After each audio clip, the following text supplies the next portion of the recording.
MIDC police station मध्ये दिनांक 31 जुलै 2026 रोजी एक घटना घडली होती. त्या घटनेच्या अनुषंगाने दिनांक 3 ऑगस्ट 2026 ला गुन्हा दाखल झाला 318(4) आणि 316(3) या कलमांअंतर्गत. त्यामध्ये तो फिर्यादी जे आहे, फिर्यादीचे मुद्देमाल होता एक PVC पॅनल पट्टी. त्याची किंमत आहे 5,54,258 रुपये. तर तो मुद्देमाल आरोपी जो आहे, आरोपी त्याच्या ट्रकमध्ये घेऊन विजापूरला जाणं अपेक्षित होतं, परंतु त्याने तो मुद्देमाल जो आहे तो बारामतीला नेला.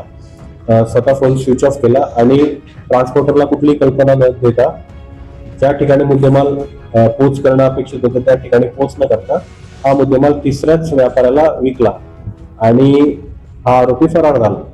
त्यानंतर दिनांक 21 ऑगस्ट 2026 रोजी MIDC ची टीम DB त्या टीम मध्ये PSI अल्फाज शेख आणि इतर सर्व जे आहेत त्यांची नावं मी अगोदर सांगितली. त्या सर्वांनी तिथे जाऊन आरोपीला ताब्यात घेतलं आणि 21 ऑगस्ट रोजी त्याची कस्टडी घेतली. मान्य न्यायालयाने त्याला 3 दिवसाची कस्टडी दिली होती आरोपीला. त्या कस्टडीमध्ये ट्रक 15 लाख रुपये किमतीचा आयशर ट्रक तो त्याने गुन्ह्यात वापरला होता. त्यानंतर ते जे PVC पॅनल पट्टी तो मुद्देमाल तो घेऊन पसार झाला होता ते 5,54,258 रुपयाचे PVC पॅनल पट्टीचा मुद्देमाल आणि 65,000 किमतीचे 2 मोबाईल गुन्ह्यात वापरलेले.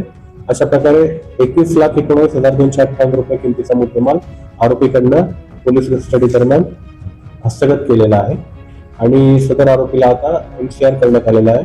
या आरोपी सोबत आणखी एक आरोपी चा सहभाग असल्याचे तपासामध्ये निष्पन्न झालेले आहे.